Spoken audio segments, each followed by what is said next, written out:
নমস্কার বন্ধুরা, সঞ্জয় হর্টিকালচার চ্যানেলে তোমাদের স্বাগত।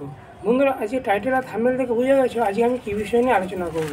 আজকে আমি রজনীগন্ধার এরকম বাল্ব থেকে চারা গাছ তৈরি করে সেই চারা গাছটাকে ফাইনাল টবে কীভাবে প্রতিস্থাপন করতে হয় সেই বিষয়ে আলোচনা করব।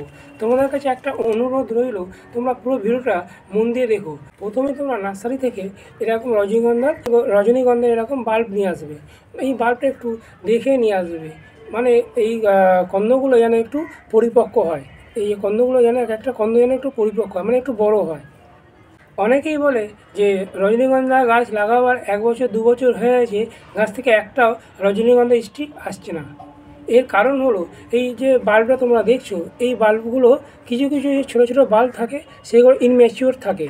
সেই জন্য এই গাছ লাগাবার পর এই ইনম্যাচিওর বাল্ব থেকে গাছ হলেও সেখান থেকে তোমরা ফুল পাবে না।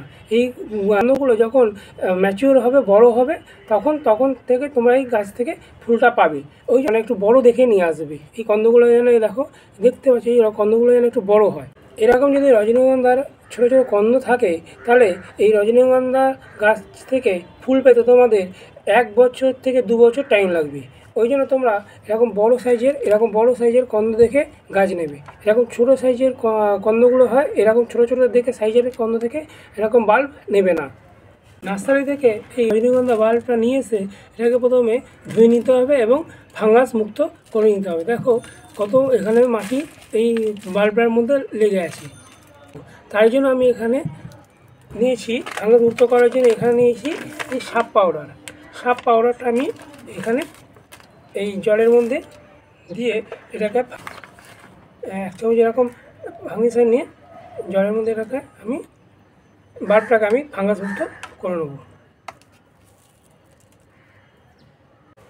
রজনীগন্ধা বাল্বটাকে আমি ফাঙ্গিসাইড যুক্ত জলেতে ধুয়ে একদিন পুরো বাল্বটাকে শুকিয়ে নিয়ে তারপর আমি 4 ইঞ্চি টবে এটাকে প্রতিস্থাপন করব।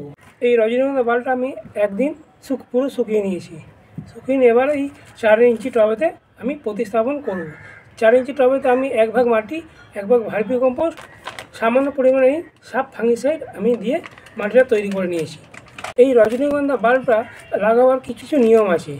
এই যে বাল্বটা দেখছো, এই বাল্বের এই যে কন্দগুলো মাটির উপরে দিকে থাকবে বসাবার সময়, আর এই শিকড়গুলো মাটির নিচে এবং এই কন্দগুলো মাটির উপরে রাখতে হবে, কারণ এই কন্দগুলো থেকেই রজনীগন্ধা গাছ বেরোবে।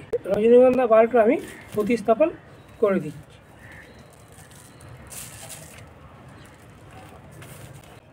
এই বাল্বটা আমার 4 ইঞ্চি টবে প্রতিস্থাপন হয়ে গেল। এবারে ভর্তি করে জল দিয়ে দেবো।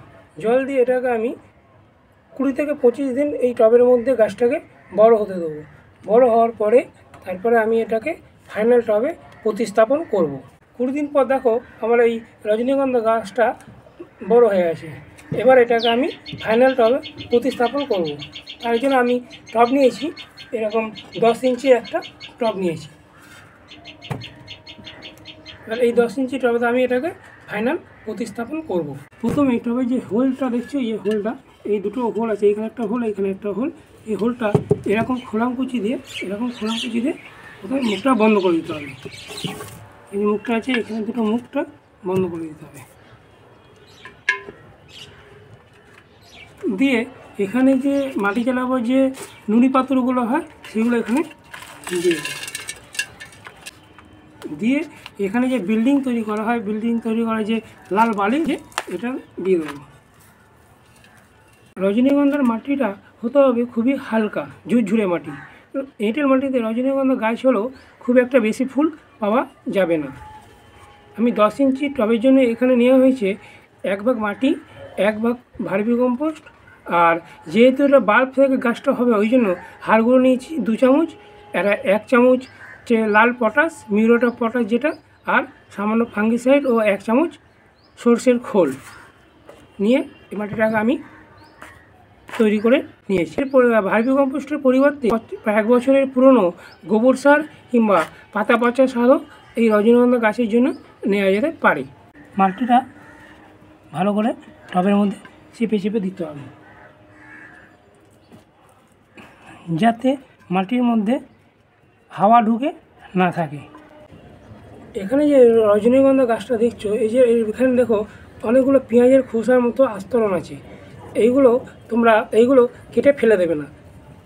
এইগুলো কি করে, এটা রজনীগন্ধা গাছটাকে মাটিতে থাকা যে ছত্রাক থাকে, অপকারী যে ছত্রাক থাকে, তার থেকে এই গাছটাকে রক্ষা করবে। রজনীগন্ধা গাছটায় 4 ইঞ্চি টপ থেকে জাস্ট এরকম করে হাতে ধরবে, এরকম করে ধরে জাস্ট হালকা এরকম ঠোকা দিলে দেখো গাছটা উঠে আসবে। দেখো কত শিকড় বেরিয়ে গেছে এই গাছটা থেকে।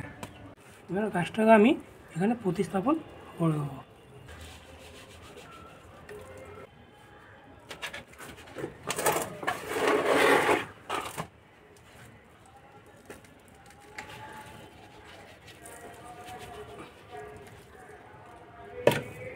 এবার আমি এখানে ভর্তি করে জল দিয়ে দেবো। এই গাছটা প্রতিস্থাপনের পরে আমি 1 সপ্তাহ ছায়াযুক্ত জায়গায় রেখে দেবো। রেখে দেওয়ার পরে তারপর ডাইরেক্ট সানলাইটে এটাকে রাখবো, যেখানে 7 থেকে 8 ঘন্টা রোদ্দুর আসে। যারা ফ্ল্যাটে থাকো বা ব্যালকনিতে করো, তারা এই গাছটা করো না, কারণ এই গাছটার জন্য মোটামুটি 7 থেকে 8 ঘন্টা রোদ্দুর দরকার হয়। কিন্তু যারা ফ্ল্যাটে থাকে সেখানে 7 থেকে 8 ঘন্টা ডাইরেক্ট রোদ্দুরটা আসে না। ওই জন্য আমি বলবো ফ্ল্যাটে যারা থাকো তারা এই রজনীগন্ধা গাছটা করো না। এটা গেল রজনীগন্ধা গাছের আলোর ব্যবস্থাপনা। এবার বলবো গাছের খাবারের ব্যবস্থাপনা, কারণ খাবারটা রজনীগন্ধা গাছের জন্য খুবই গুরুত্বপূর্ণ। অনেকেই আছে যাদের রজনীগন্ধা গাছ লাগাবার পর ঠিক মতন বাড়ে না, বড় হয় না। তারা কী করবে, তারা ডিএপি ডাই অ্যামোনিয়াম ফসফেট, যেটা 10 ইঞ্চি এবং 12 ইঞ্চি টবের জন্য 10টা দানা, আর তার সাথে 100 গ্রাম গোবর সার প্রত্যেক মাসে মাটির সাথে মিশিয়ে দিয়ে জল দিয়ে দেবে। প্রত্যেক মাসে একবার করে করতে হবে। আবার যাদের গাছ অনেক ঝাঁকড়া হয়ে গেছে, বুশি হয়ে গেছে, কিন্তু রজনীগন্ধা ফুল আসছে না, তারা কি করবে, তারা 10 ইঞ্চি এবং 12 ইঞ্চি টবের জন্য চা খাই যে চামচ, সেই চামচে 1 চামচ সুপার ফসফেট আর 2 চামচ এমওপি মিউরেট অফ পটাশ, আর তার সাথে 100 গ্রাম গোবর সার দিয়ে প্রত্যেক মাসে মাটিতে মিশিয়ে দিতে হবে, মিশিয়ে জল দিতে হবে। তাহলেই দেখবে গাছেতে রজনীগন্ধা স্টিক অনেক এসে যাবে। রজনীগন্ধা গাছেতে সপ্তাহে একবার করে পাতলা করে সর্ষের খোল পচা জল দিতে হবে। এটা গেল গাছের খাবারের ব্যবস্থাপনা। আর গাছে রোগ আর পোকা বলতে গাছেতে সেরকম পোকা আক্রমণ হয় না, তবে মাসে 2 বার করে তোমরা কীটনাশক দিতে পারবে। কীটনাশকের মধ্যে তোমরা 4টে রাখবে, একটা হচ্ছে সুপার সোনাটা, একটা হচ্ছে কনফিডার, একটা থিটা, আর একটা হচ্ছে টাপগড়। এই 4টে ওষুধ তোমরা সপ্তাহে একবার করে ঘুরিয়ে ফিরে তোমরা গাছেতে দিয়ে দেবে, তাহলে কোনো রকম গাছেতে পোকামাকড়ের আক্রমণ হবে না। আর যেহেতু এটা বাল্ব থেকে হয়, তাই জন্যে গাছেতে ওয়াটারিং করা চলবে না। ওভার ওয়াটারিং করলে কী হবে, বাল্বটা পচে যাবে, এবং পচে গেলে যে পাতাগুলো আছে এই পাতাগুলো টানলে হাতে চলে আসবে। এই জন্য এটা ওয়াটারিং করা চলবে না।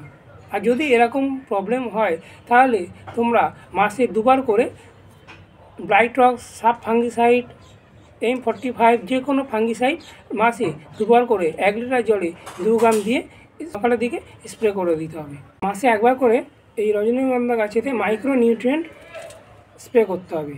যদি ডাস্ট ফর্মে থাকে, যেমন মোবিউইন, ওটা 1 লিটার জলে 2 গ্রাম, এবং যদি লিকুইড আকারে থাকে সাগরিকা কিংবা অ্যাগ্রোমিন গোল্ড, এগুলো 1 লিটার জলে 30 ফোঁটা দিয়ে সূর্য ওঠার আগে এটাকে সকালের দিকে স্প্রে করে দিতে হবে, মাসে একবার করে।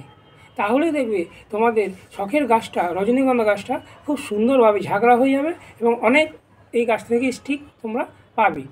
এটা গেল রজনীগন্ধা গাছের প্রতিস্থাপন ও পরিচর্যা বিষয় আলোচনা। যদি আমার ভিডিওটা তোমাদের ভালো লেগে থাকে, তাহলে অবশ্যই একটা লাইক দিও। আর নেক্সট যে আমি ভিডিওটা আনতে যাচ্ছি, সেটা হলো এই ডালিয়া গাছ সম্বন্ধে। এই ডালিয়া গাছটা নার্সারি থেকে নিয়ে এসে 4 ইঞ্চি টবে কীভাবে এর পরিচর্যা করলাম, এবং ফাইনাল টবে এর কী পরিচর্যা করব, সেই বিষয়ে আমি একটা ভিডিও আনতে যাচ্ছি। আর তার সাথে সাথে থাকছে ডালিয়া গাছ সম্বন্ধে গুরুত্বপূর্ণ কিছু তথ্য। ওই জন্য ভিডিওটা মিস না করতে চাইলে তোমরা অবশ্যই চ্যানেলটাকে সাবস্ক্রাইব করে রেখো। সবাই ভালো থেকো, সুস্থ থেকো, নমস্কার।